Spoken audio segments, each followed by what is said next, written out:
Hello everyone, it's Katabev back with another story from the public domain. This time we have The War of the Worlds by H.G. Wells, originally published in 1898. Without further ado, here we go. Chapter 1, The Eve of War. No one would have believed in the last years of the 19th century that this world was being watched keenly and closely by intelligences greater than man's and yet as mortal as his own. That as men busied themselves about their various concerns, they were scrutinized and studied, perhaps almost as narrowly as a man with a microscope might scrutinize the transient creatures that swam and multiply in a drop of water.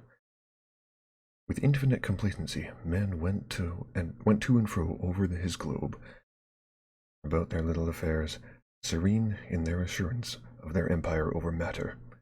It is possible that the Infuriosa under the microscope do the same.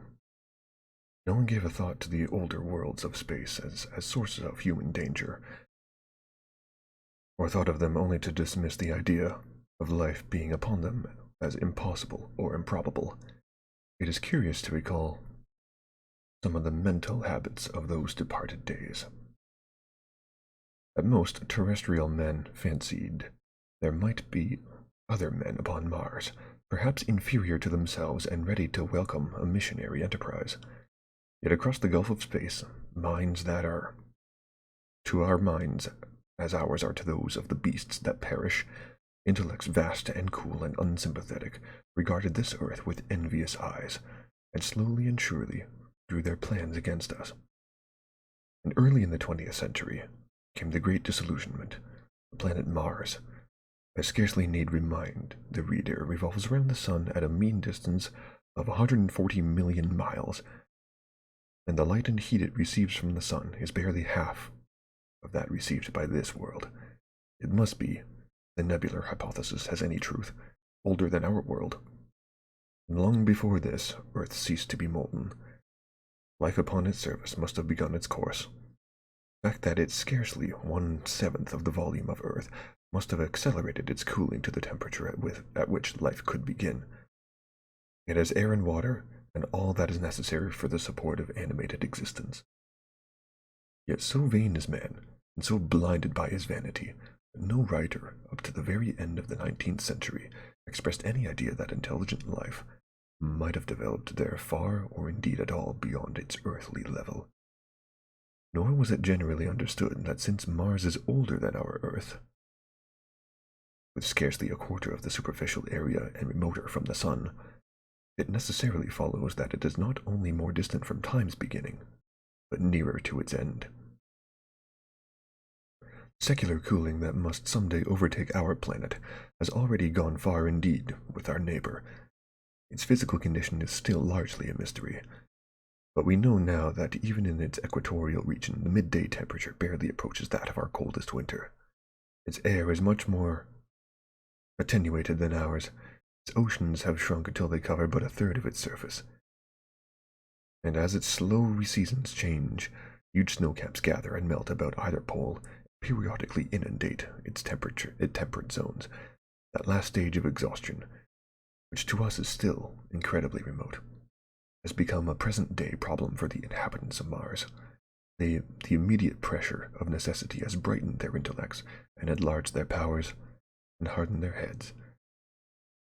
And looking across space with instruments and intelligences such as we have scarcely dreamed of, they see, at its nearest distance, only 35 million of miles sunward of them, a morning star of hope, our own warmer planet, green with vegetation and gray with water, with a cloudy atmosphere of eloquent of fertility, with glimpses through its drifting cloud wisps of broad stretches of populous country and narrow navy-crowded seas. And we men, creatures who inhabit this earth, must be to them at least as alien and lowly as the monkeys and lemurs are to us. The intellectual side of man already admits that life is an incessant struggle for existence, and it would seem that this too is the belief of minds upon Mars. Their world is far gone in its cooling, and in this world still crowded with life, but crowded only with what they regard as inferior animals.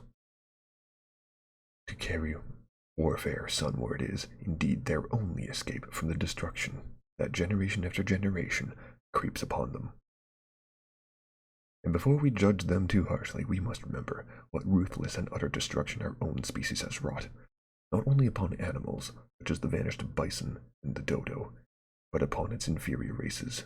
The Tasmanians, in spite of their human likeness, were entirely swept out of existence in a war of extermination waged by European immigrants in the space of 50 years. Are we such apostles of mercy as to complain if the Martians warred in the same spirit? The Martians seem to have calculated their descent with amazing subtlety. The mathematical learning is evident far in excess of ours, and to have carried out their preparations with a well nigh perfect unanimity. Had our instruments permitted it, we might have seen the gathering trouble far back in the 19th century. Men like Schiaparelli watched the Red Planet. It is odd, by the by, that for countless centuries Mars has been the star of war, but failed to interpret the fluctuating appearances of the markings they mapped so well.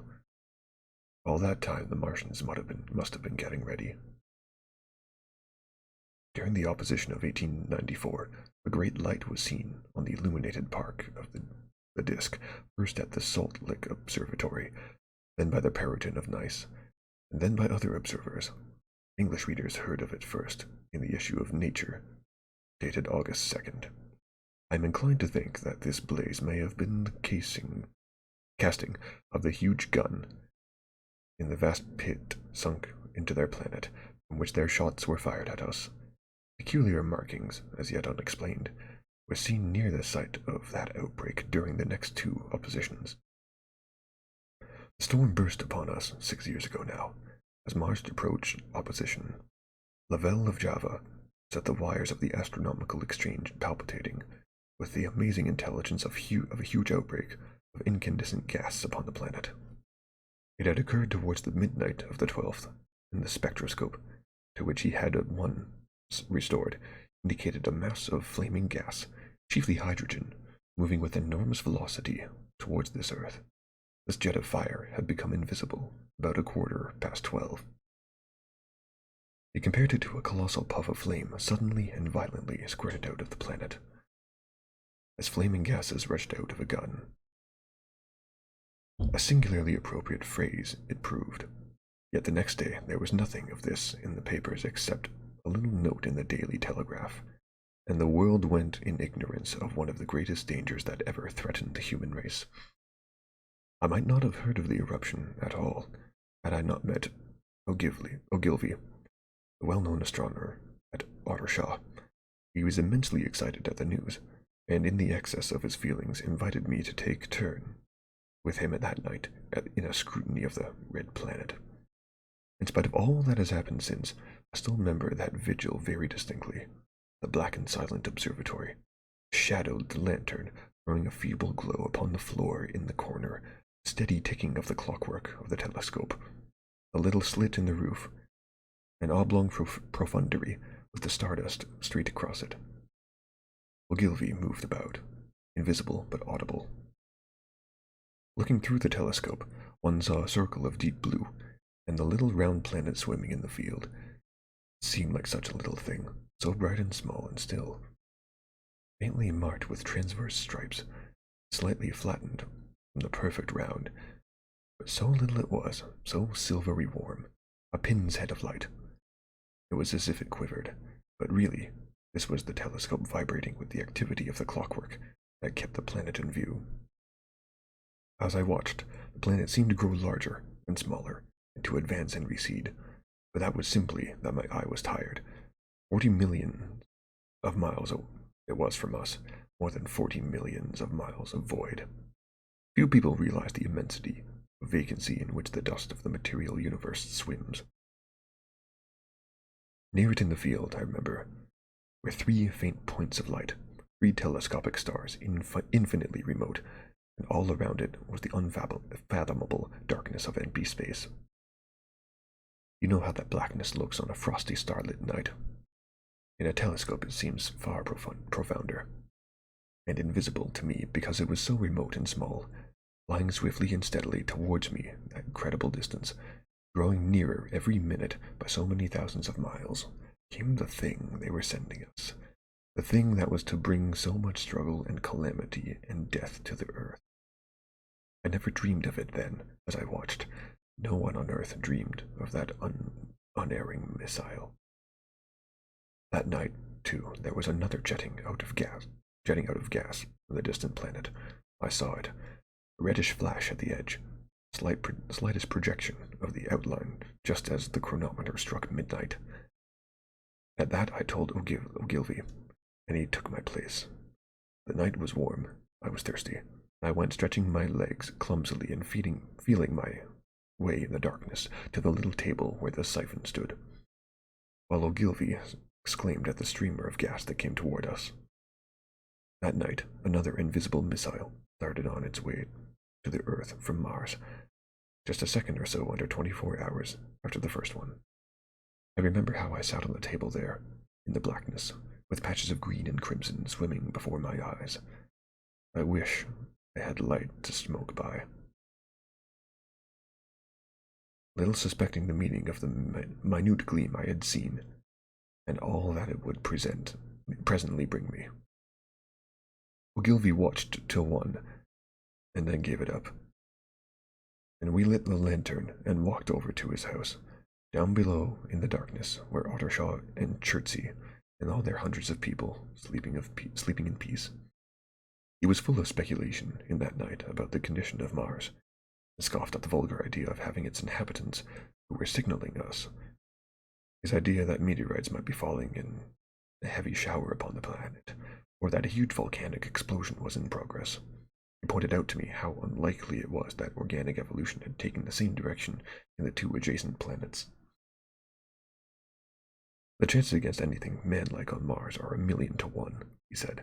Hundreds of observers saw the flame that night, and the night after about midnight, and then again in the night after, and so on for 10 nights. Flame each night. Why the shot ceased after the 10th one, no one on Earth has attempted to explain. Maybe the gases of the firing caused the Martians inconvenience. Dense clouds of smoke or dust, visible through a powerful telescope on Earth, as little gray fluctuating patches spread through the clearness of the planet's atmosphere and obscured its more familiar features. Even the daily papers woke up to the disturbances at last. Popular notes appeared here and there and everywhere concerning the volcanoes upon Mars. The periodical Punch, I remember, made a happy use of it in the political cartoon.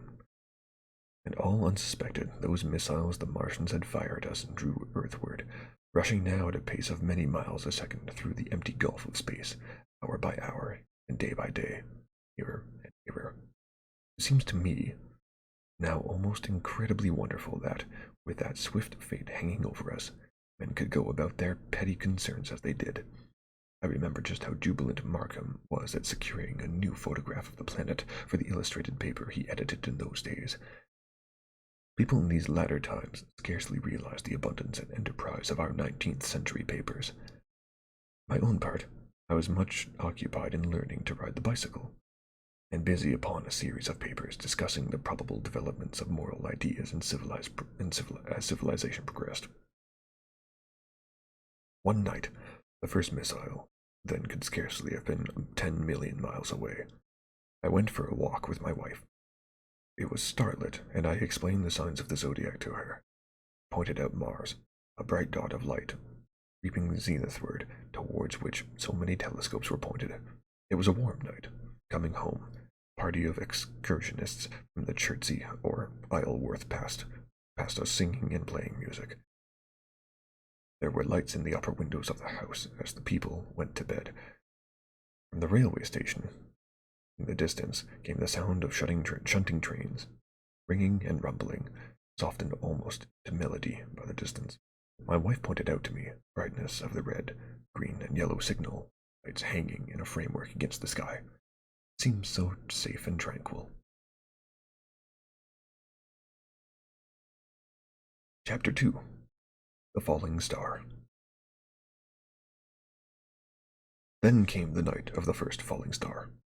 It was seen clearly in the morning, rushing over Winchester eastward. A line of flame high in the atmosphere. Hundreds must have seen it, and taken it for an ordinary star falling. Albin described it as leaving a greenish streak behind it that glowed for some seconds. Denning, her greatest authority on meteorites, stated that the height of its first appearance was about 90 or so 100 miles. It seemed to him that it fell to Earth about 100 miles east of him. I was at home at that hour, and writing in my study, although my French windows faced towards Ottershaw and the blind was up, for I loved in those days to look up at the night sky. I saw nothing of it. Yet the strangest of all things that ever came to Earth from outer space must have fallen while it was sitting there, visible to me.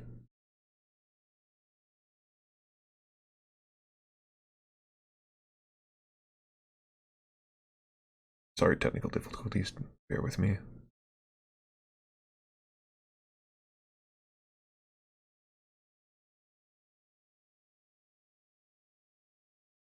Okay, I think we're good.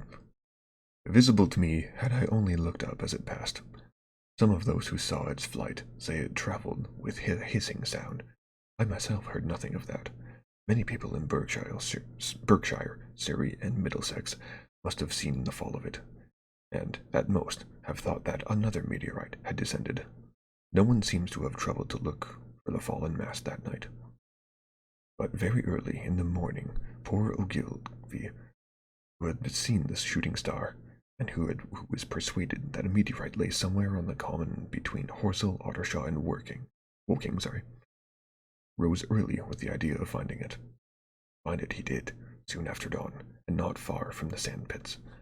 An enormous hole had been made by the impact of the projectile, and sand and gravel had been flung violently in every direction over the heath, forming heaps visible a mile and a half away. The heather was on fire eastward, and a thin blue smoke rose against the dawn. The thing itself lay almost entirely buried in sand. Amidst the scattered splinters of a fir tree, it had shivered into fragments in its descent. The uncovered part had the appearance of a huge cylinder, caked over, and its outline softened by a thick, scaly dun-colored incrustation. It had a diameter of about 30 yards. He approached the mast, surprised at the size and more so at the shape, since most meteorites are rounded or more or less completely. It was, however, still so hot from its flight through the air as to forbid its near approach. A stirring noise within its cylinder he ascribed to the unequal cooling of its surface, or at the time it had not occurred to him that it might be hollow.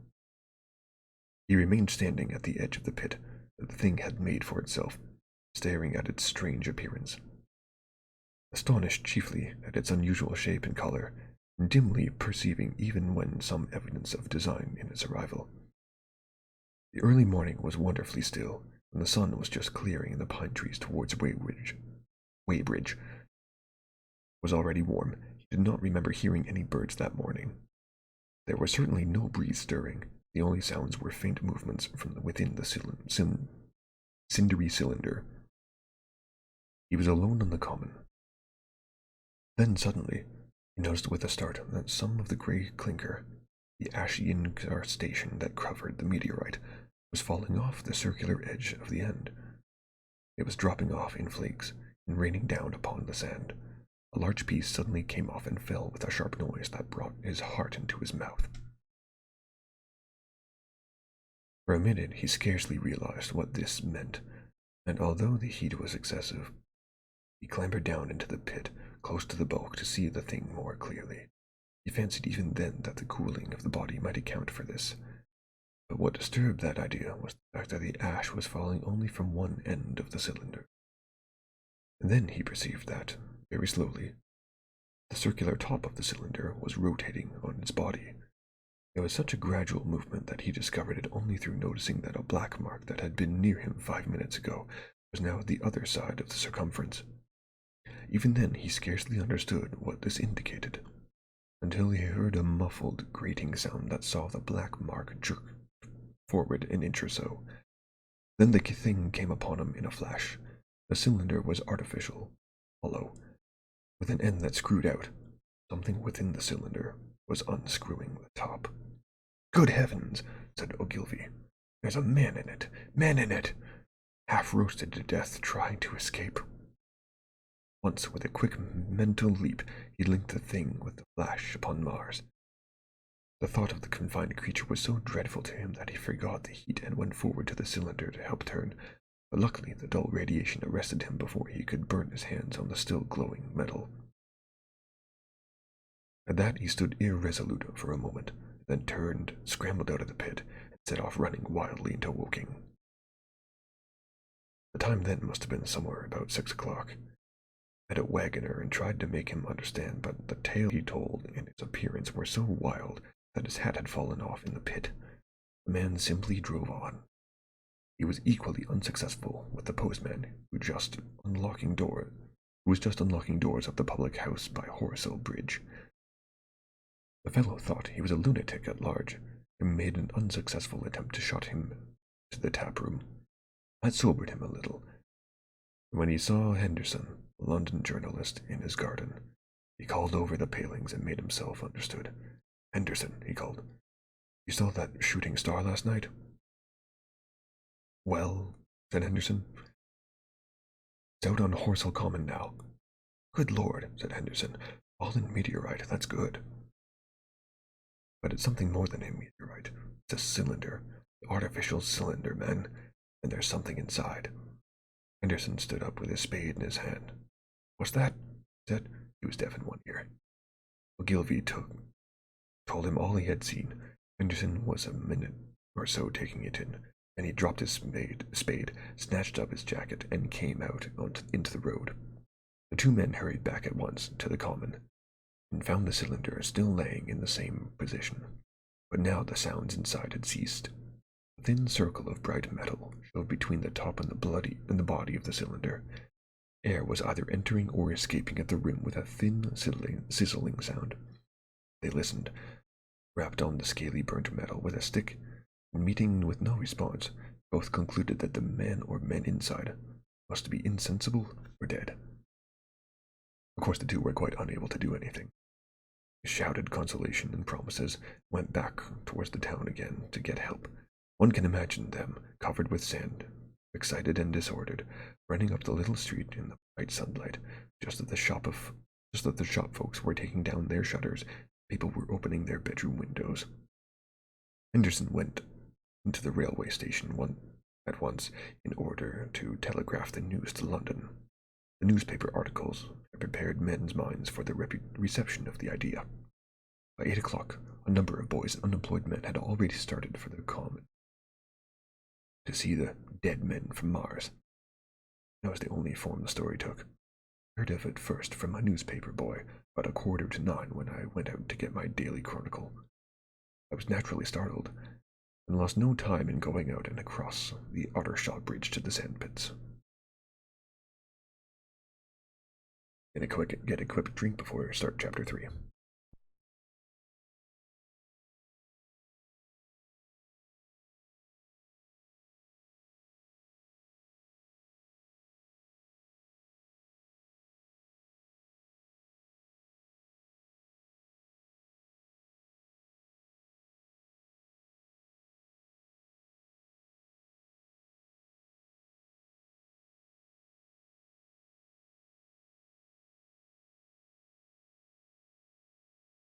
Well, that went much better than yesterday's water break. I didn't inhale any this time. Chapter 3. On Horsell Common. I found a little crowd of perhaps 20 people surrounding the huge hole in which the cylinder lay. I have already described the appearance of that colossal bulk embedded in the ground. The turf and gravel about it seemed as charred as if by sudden explosion. No doubt its impact had caused a flash of fire. Henderson and Ogilvy were not there. I think they perceived that nothing was to be done for the present, and had gone away to breakfast at the Henderson house. There were 4 or 5 boys sitting on the edge of the pit, with their feet dangling and amusing themselves until I stopped them by throwing stones at the giant mass. After I had spoken to them about it, they began playing at a touch in and out of the group of bystanders. Among these were a couple of cyclists, Jobbing Gardener I employed sometimes, a girl carrying a baby, Greg the butcher and his little boy, and 2 or 3 loafers and golf caddies who were accustomed to hang about at the railway station.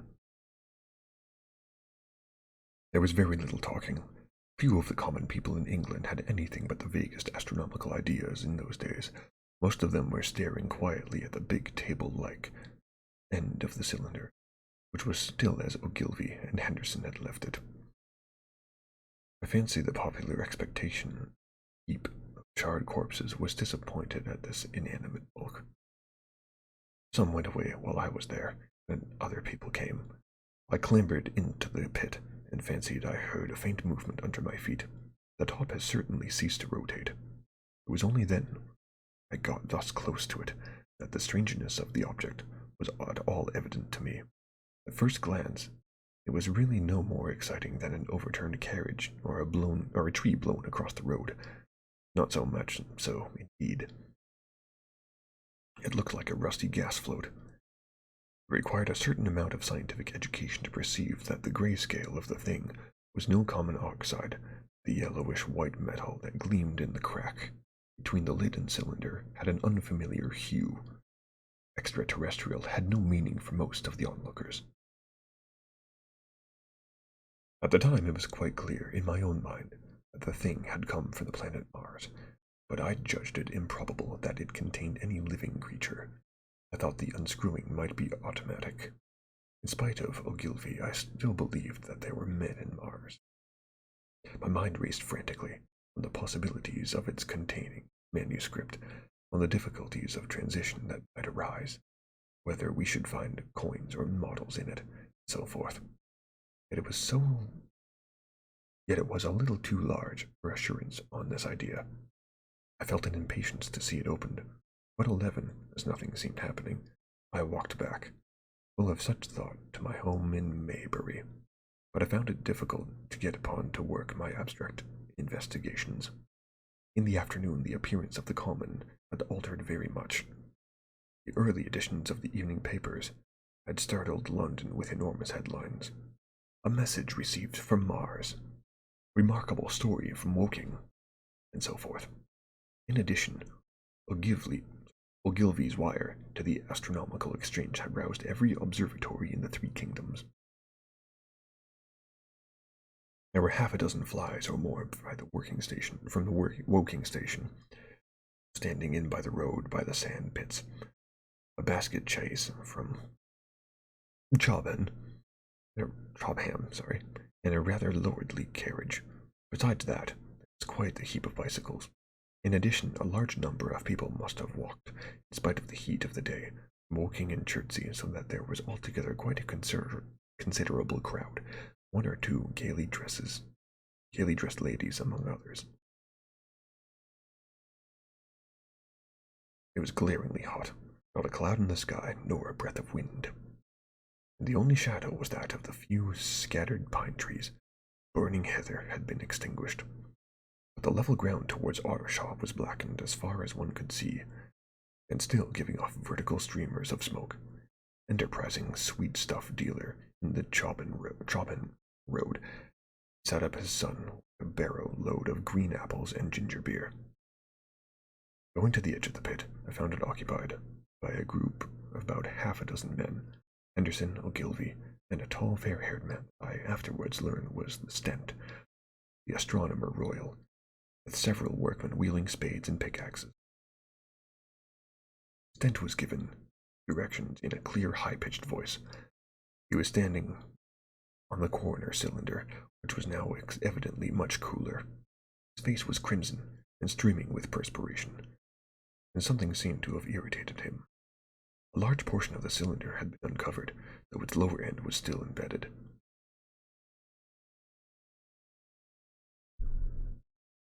As soon as Ogilvy saw me among the staring crowd on the edge of the pit, he called to me to come down, and asked me if I would mind going over to Lord Hilton, Lord of the Manor. The growing crowd, he said, was becoming a serious impediment to their excavations, especially the boys. They wanted a light railing put up to help keep the people back. He told me that a faint stirring was occasionally still audible within the case, but that the workmen had failed to unscrew the top, as it afforded no grip to them. The case appeared to be enormously thick. It was possible that the faint sounds were heard represented a noisy tumult in the interior. I was very glad to do as he asked, so became one of the privileged spectators within the contemplated enclosure. I failed to find Lord Hilton at his house, but I was told he was expected from London by the 6 o'clock train from Waterloo. And as it was then about 5:15, I went home, had some tea, and walked up to the station to waylay him.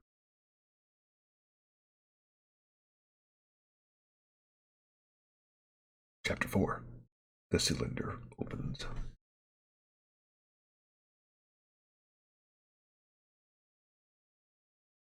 When I returned to the common, the sun was setting. Scattered groups were hurrying from the direction of Woking, and 1 or 2 persons were returning. The crowd about the pit had increased, stood out black against the lemon yellow of the sky. A couple of 100 people, perhaps. They were raised voices, and some sort of struggle appeared to be going on about the pit. Strange imaginings had passed through my mind. I drew nearer. I heard Stent's voice. "Keep back! Keep back!" A boy came running towards me. "It's a movin'," he said to me as he passed. "Screwing and a screwing out. I don't like it. I'm going. Oh, I am." I went on to the crowd. There were really, I should think, 200 or 300 people elbowing and jostling one another. 1 or 2 ladies, there being by no means the least active. "He's fallen in the pit," cried someone. "Keep back," said several. The crowd swayed a little, and I elbowed my way through. Everyone seemed greatly excited. I heard a peculiar humming sound from the pit. "I say," said Ogilvy, "help keep those idiots back. We don't know what's in the confounded thing, you know." I saw a young man, shop assistant Woking, I believe he was, standing on the cylinder and trying to scramble out of the hole again. The crowd had pushed him in. The end of the cylinder was being screwed out from within. Nearly 2 feet of shining screw projected. Someone blundered against me, and I narrowly missed being pitched on the top of the screw. I turned, and as I did, so the screw must have come out, for the lid of the cylinder fell upon the gravel with ringing concussion. I stuck my elbow into the person behind me, and turned my head toward the thing again. From a moment that circular cavity seemed perfectly black. I had sunset in my eyes. I think everyone expected to see a man emerge, possibly something a little unlike us as terrestrial men, but in all essentials, a man. I know I did. But looking, I presently saw something stirring within the shadow. Grayish, billowy movements, one above another, then 2 luminous discs like eyes. Then something resembling a little gray snake, about the thickness of a walking stick, coiled up out of the writhing middle and wriggled in the air towards me. And then another. A sudden chill came over me. There was a loud shriek from a woman behind. I half turned, keeping my eyes fixed upon the cylinder, from which the other tentacles were now projecting, and began pushing my way back from the edge of the pit. Saw astonishment giving place to horror on the faces of the people about me. I heard inarticulate exclamations on all sides. There was a general movement backwards. I saw the shopman struggling still on the edge of the pit. I found myself alone. Saw the people on the other side, the pit running off, Stent among them. I looked again at the cylinder. Ungovernable terror gripped me. Stood petrified, staring. A big grayish rounded bulk, the size perhaps of a bear, was rising slowly and painfully out of the cylinder. As it bulged up and caught the light, it glistened like wet leather. 2 large, dark-colored eyes were regarding me steadfastly. The mask that framed them, the head of the thing, was rounded and had, one might say, a face. There was a mouth under the eyes, the lipless brim of which quivered and panted and dropped saliva. The whole creature heaved and pulsated convulsively. A lank tentacle appendage gripped the edge of the cylinder, another swayed in the air. Those who have never seen a living Martian can scarcely imagine the strange horror of its appearance. The peculiar V-shaped mouth with its pointed upper lip, the absence of brow ridges, the absence of a chin beneath the wedge-like lower lip, the incessant quivering at its mouth, the gorgon groups of tentacles, the tumultuous breathing of the lungs in a strange atmosphere, the evident heaviness and painfulness of movement due to the greater gravitational energy of Earth. Above all, the extraordinary intensity of the immense eyes were at once vital, tense, inhuman, crippled, and monstrous. There was something fungoid in the oily brown skin, something in the clumsy deliberation of the tedious movements unspeakably nasty. Even at this first encounter, this first glimpse, was overcome with disgust and dread. Suddenly the monster vanished. It had toppled over the brim of the cylinder and fallen into the pit. But like all of a great mass of leather, I heard it give a peculiar thick cry. Forthwith, another one of these creatures appeared darkly in the deep shadow of the aperture. I turned, and running madly made for the first group of trees, perhaps 100 yards away, but I ran slantingly and stumbling, for I could not avert my face from these things. There, among some young pine trees, furze bushes, I stopped, panting, waited further developments. The common around the sand pits was dotted with people, standing like myself in half-fascinated terror, staring at these creatures, or rather at the heaped gravel at the edge of the pit, in which they lay. Then, with a renewed horror, I saw a round black object bobbing up and down on the ridge of the pit. It was the head of the shopman who had fallen in, but showing his little black object against the hot western sun. Now he got his shoulder and knee up, and again he seemed to slip back until only his head was visible.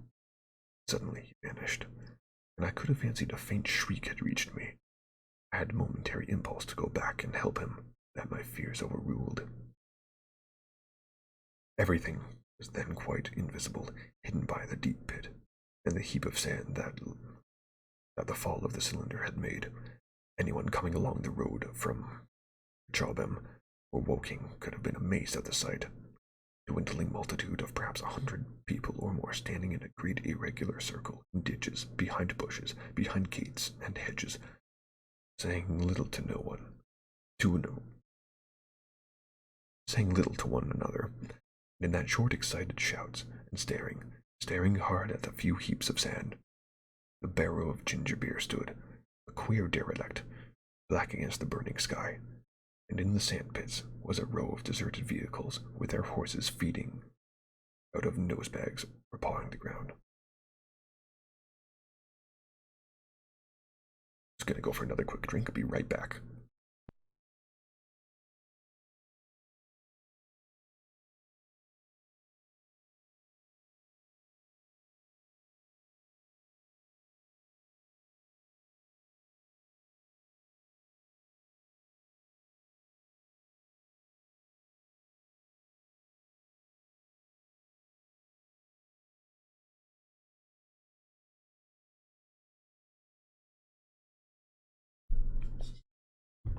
Chapter 5.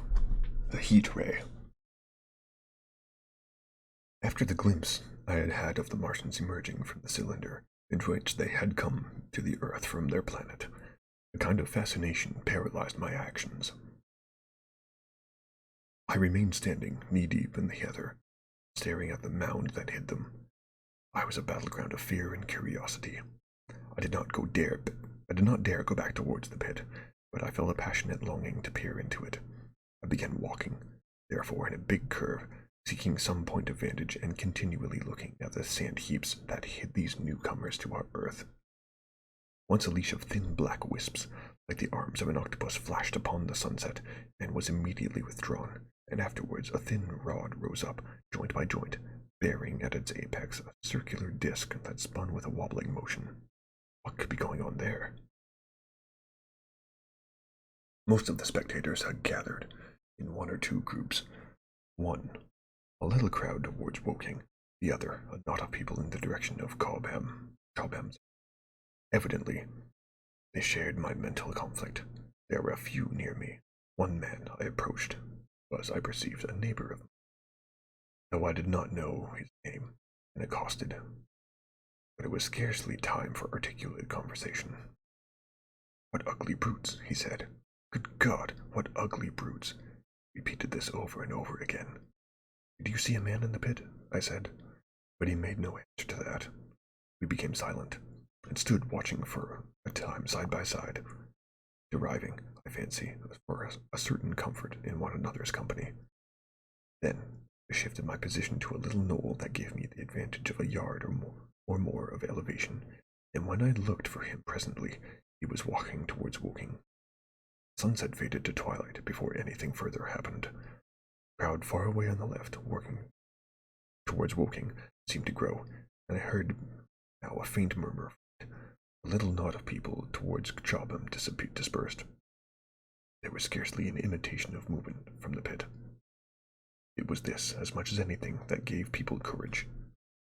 And I suppose the new arrivals from Woking also helped to restore confidence.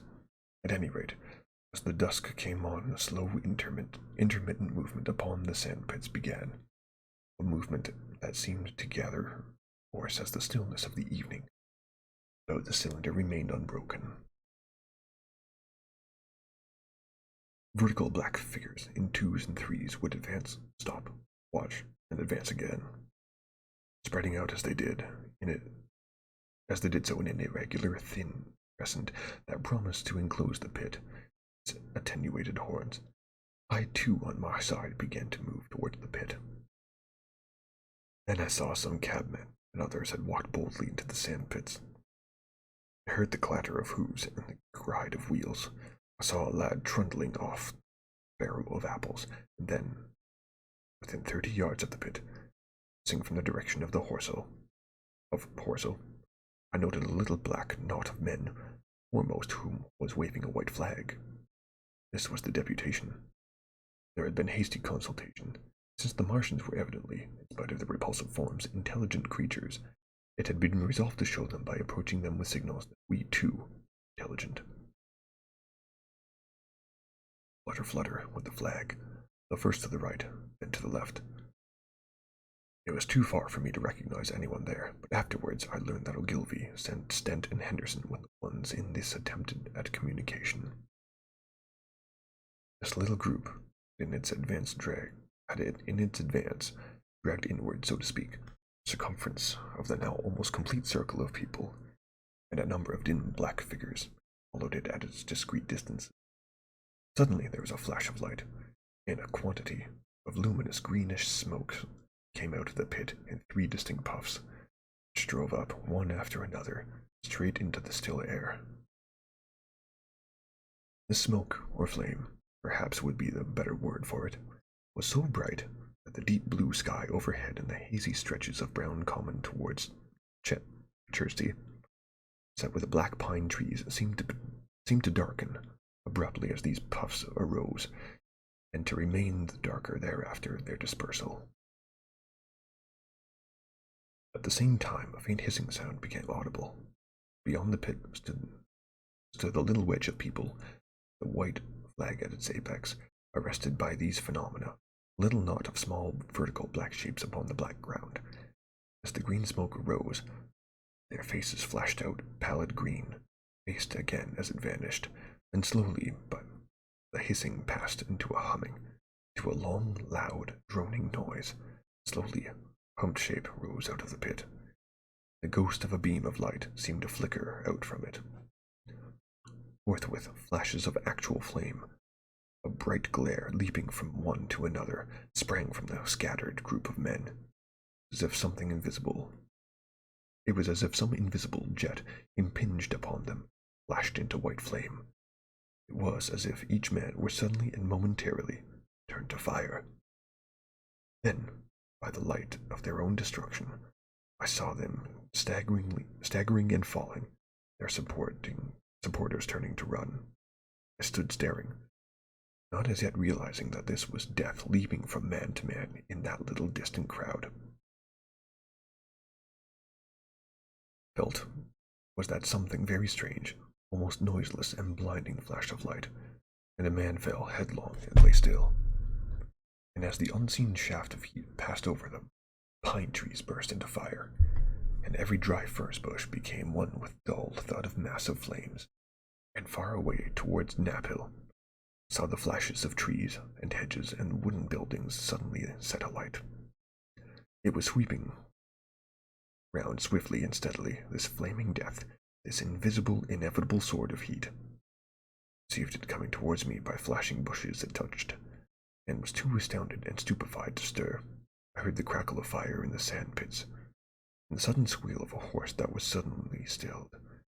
Then it was as if an invisible yet intensely heated finger were drawn through the heather between me and the Martians.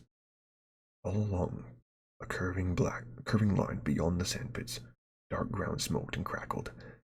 Something fell with a crash over far away to the left, where the road from Woking Station opens out on the common.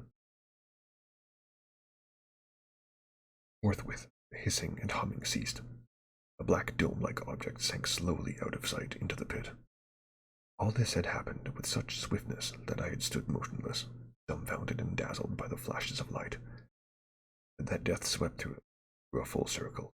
It must inevitably have slain me in my surprise, but it passed and spared me, and left the night about me suddenly dark and unfamiliar. The undulating common seemed now dark, almost to blackness, except where its roadways lay, gray and pale under the deep blue sky of the earth. The early night. It was dark, suddenly void of men. Overhead, stars were mustering. In the west, the sky was still a pale bright, almost greenish blue. The tops of the pine trees and the roofs of Horsell came out sharp and black against the western afterglow. The Martians and their appliances were altogether invisible, save for that thin mast upon which their restless mirror wobbled. Patches of bush and isolated trees here and there smoked and glowed still, and the houses towards Woking Station were sending up spires of flame into the stillness of the evening air. Nothing was changed save for that terrible astonishment. The little group of black specks with the flag of white had been swept out of existence, and the stillness of the evening, so it seemed to me, had scarcely been broken. It came to me that I was upon this dark common, helpless, unprotected, and alone. Suddenly, like a thing falling upon me from without, came fear. With an effort, I turned and began a stumbling run through the heather. A fear that I felt no rational fear. No, the fear I felt was no rational fear, but a panic terror, not only of the Martians, but of the dusk and stillness all about me. Such an extraordinary effect in the unmanning me it had that I ran weeping silently as a child might do. Once I turned and did not dare look back. I remember I felt extraordinarily persuasion that I was being played with. Presently, when I was upon the very verge of safety, this mysterious death, swift as the passage of light, would leap after me in the pit about the cylinder, strike me down.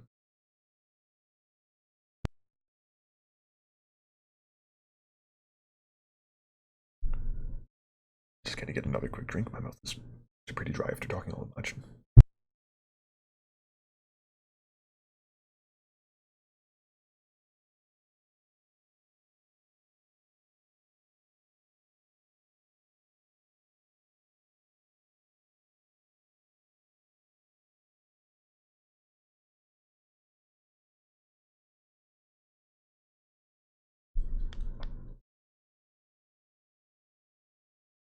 Chapter 6. The Heatway, the Chalbam Road. It is still a matter of wonder how the Martians are able to slay men so swiftly and so silently. Many think that in some way they are able to regenerate an immense heat in a chamber of practically absolute non-conductivity. This intense heat they project in a parallel beam against any object they choose by means of a polished parabolic mirror of unknown composition. much as the parabolic mirror of a lighthouse projects a beam of light. But no one has absolutely proved these details, however it is done. It is certain that the beam of heat, the essence of the matter, heat and invisible, instead of visible light.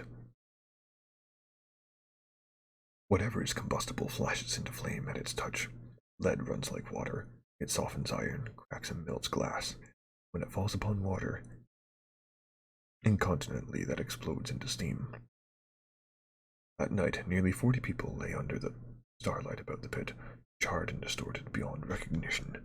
All night long, the common from Horsell to Maybury was deserted, brightly ablaze.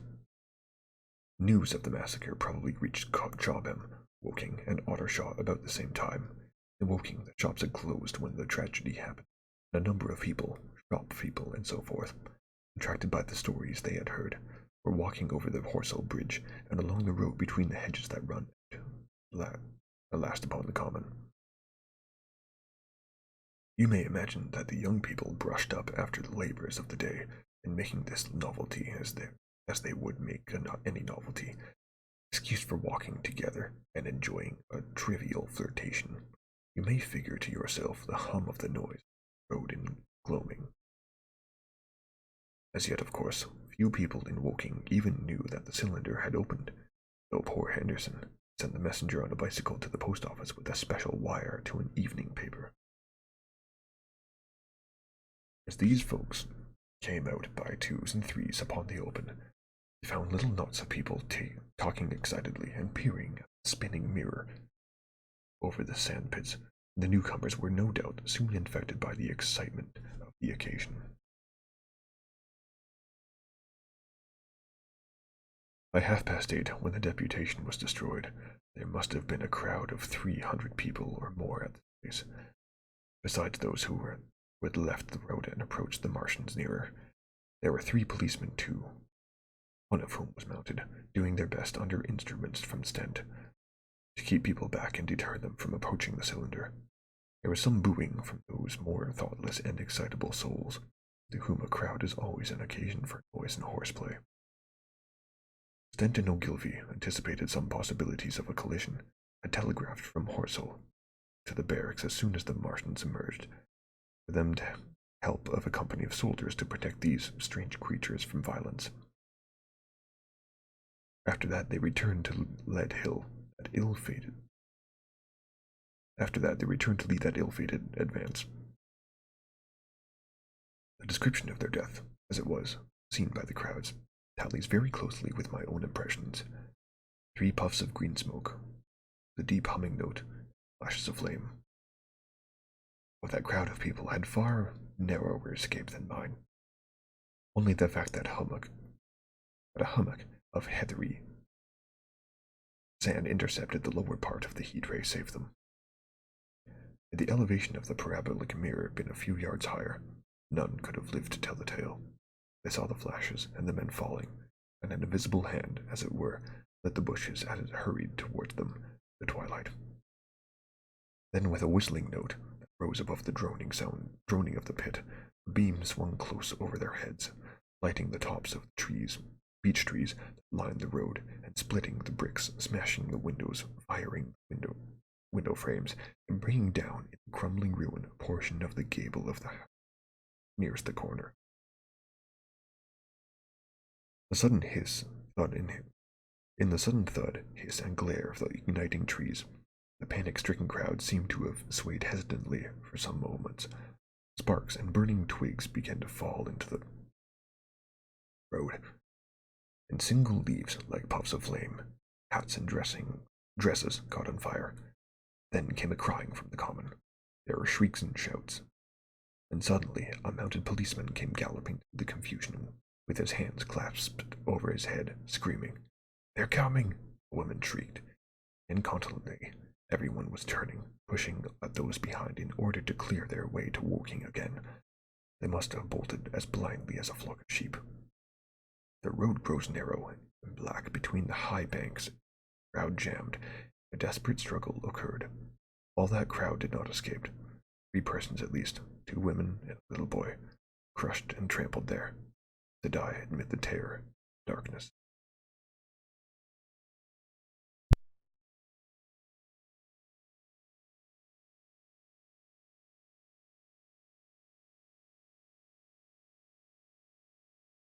Okay, we're gonna do one more chapter before I call it a day, because I need to build up my endurance doing this. I'll get there eventually.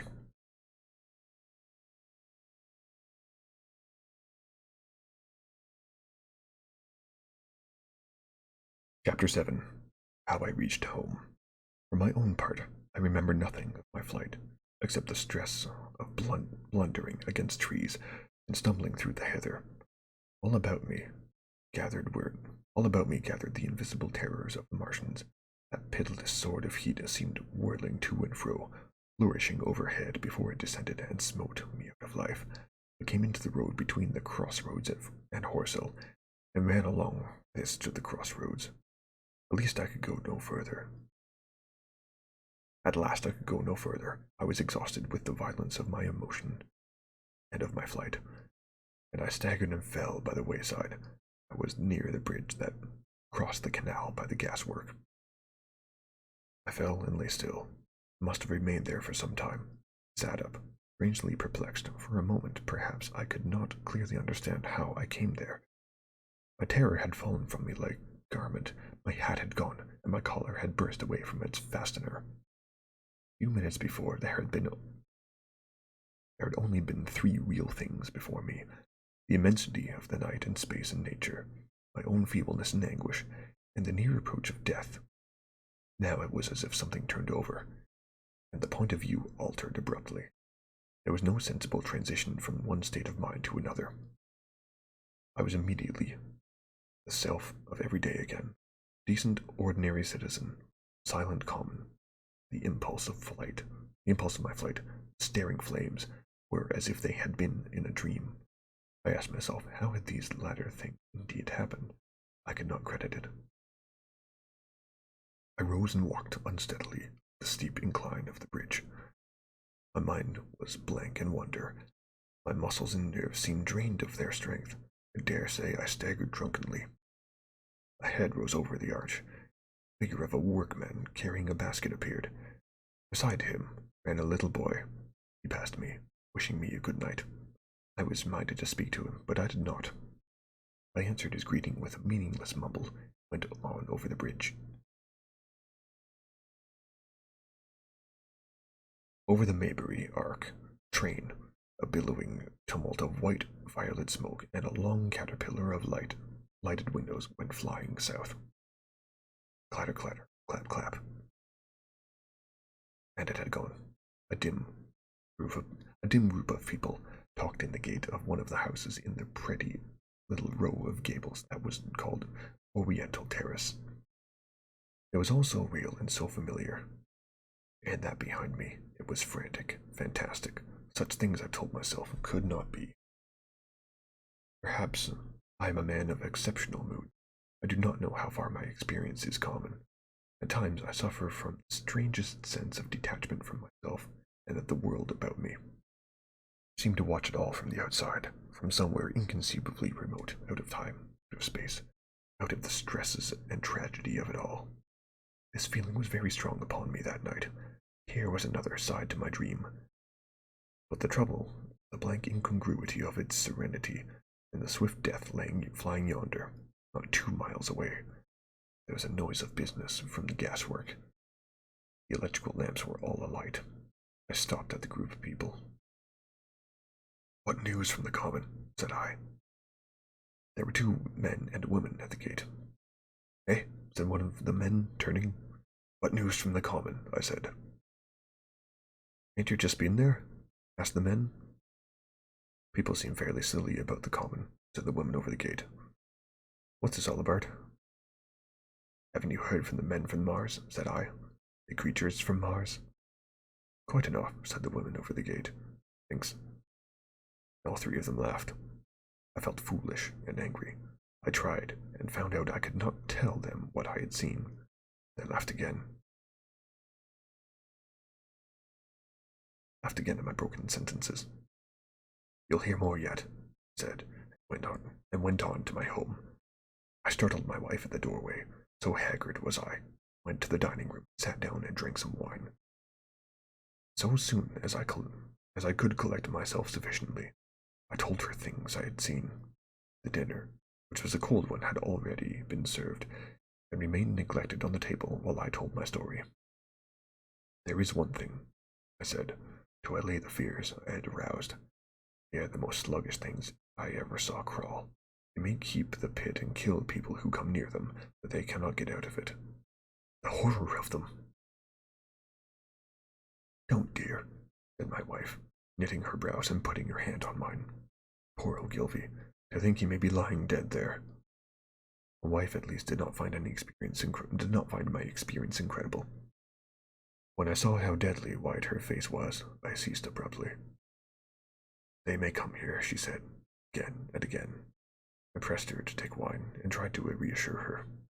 I can scarcely move, I said. I began to comfort her, and myself by repeating that Ogilvy had told me the impossibility of the Martians establishing themselves on Earth. In particular, I laid stress on the gravitational difficulty. On the surfaces of the Earth, the force of gravity is 3 times what it is on the surface of Mars.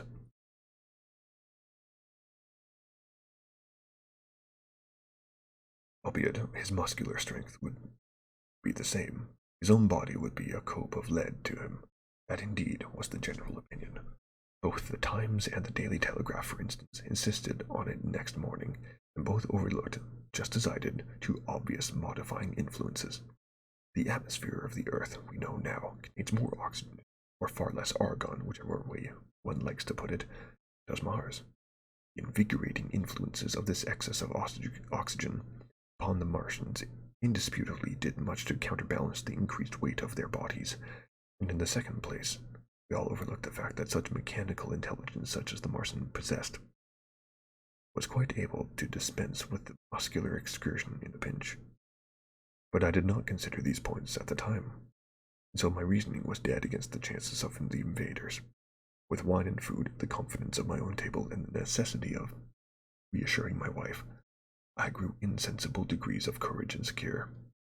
They have done a foolish thing, said I, fingering my wine glass. They are dangerous because, no doubt, they are mad with terror.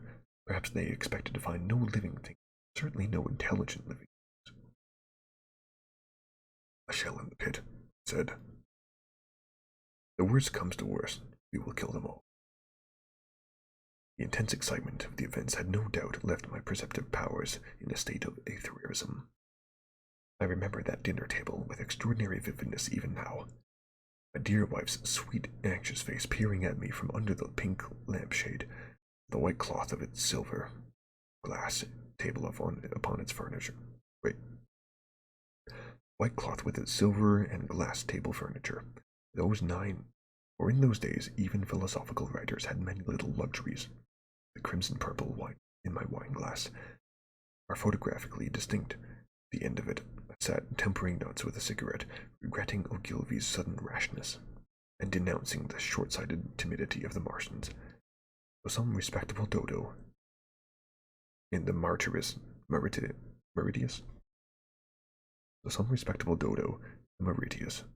might have lorded it in this nest, discussed the arrival of that ship full of pitiless sailors in want of animal food. We will peck them to death tomorrow, my dear. I did not know it, but that was the last civilized dinner I was to eat for a very many such and terrible days. So that was Chapter 7, The War of the Worlds, and as I need to build up my endurance doing this, my mouth is not exactly forming words in ways that is normal for me. I'm gonna call it right here. We'll pick up on Chapter 8 tomorrow around the same time. So to anyone who's watching right now, or retroactively, have a good rest of your day. I'm Catabav, signing off.